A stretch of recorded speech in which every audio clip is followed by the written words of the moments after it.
like it's We're recording. Cool. All right. So we're just going through this staking was bullshit thing because staking is super enticing for people, especially if you have a ton of tokens and you're like, oh, I'll just stake them, but it doesn't make sense. Walk me through this whole staking liquidity. What is it like the cost of liquidity things, Max? yeah, it's called the liquidity premium theory. But essentially, it's like in layman's terms, it's what yield percentage is it worth it for you to give up your liquidity? You look at like a AAA rated bond, for example. Right now, it's anywhere from 4 to 5%. Junk bonds probably double that. But on So you're crypto telling me that staking, crypto is worse than junk bonds as far as return? right? Exactly. And I mean, you also have the up and down. It's not a perfect analogy, but it's just kind of if you look at what the liquidity premium in those assets is compared to crypto, like you would expect a higher premium for staking your crypto, and that's not what's going on. So like to me, the risk reward of staking just isn't really worth it, especially at any of these rates. Now, what kind of kills these rates is a lot of these staking pools, or I guess a lot of the crypto that's staked is VC crypto that's otherwise locked up anyway. So for them, they're already locked up.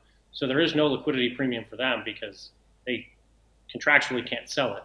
So for them, they have zero difference in their liquidity today, unstaked versus tomorrow staked. But now they're getting, 4 to 5% depending on what token they're staking. Whereas you actually give up your liquidity because, one of the magic parts of doing one of these incentivized physical infrastructure network projects is you get a liquid asset today for a company that probably won't have any revenue for years down the line, or meaningful revenue. Yep. So, but you're now giving that up by staking, and the amount you're getting percentage-wise is not what the market should be paying you, and just for that reason, it doesn't really make sense. Yep, math doesn't add up. And that's not to say that staking will never work. I want to be super clear on that. Max and I have seen recently at least one model that looks like it's a really good use of staking. But as of December 29th, 2022, there's nothing on the market right now where we're looking at this and saying, okay, yeah, staking makes sense. So a lot of this stuff comes down to being, practical about it. If your money's locked up and you I'm can't gonna get to it. Good. I'm gonna disagree. Oh, hey. You didn't think it was worthwhile to give FTX all your tokens so they could stake it for you? Luckily, Every time you logged in, there was more numbers on the screen. yeah, it got I'm better. sure you got Luckily, that crypto. yeah, luckily I didn't get stung in FTX. I got dinged with other stuff, but FTX was a wide miss.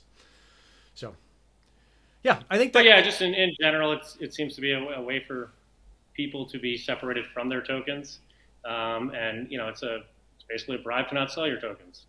And typically you want to sell your tokens when they go up, and you can't, and now you have them when they're down.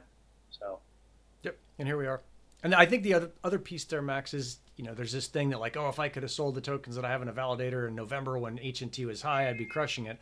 I don't think I would have sold anyway. Like I didn't have any plans of selling. I was like, I'm going to ride this thing all the way up to 100, and then it didn't. It came back down. But it's the ability to have, or it's the freedom to have that ability that matters. right, and if you don't value that, then sure, like then you're getting 5% Yeah. APY. So it just comes down to what you value, how you value your liquidity. The market kind of sets rates for that as well. And just to me, it's below the market rate. So why would I do it? Love it. That's it.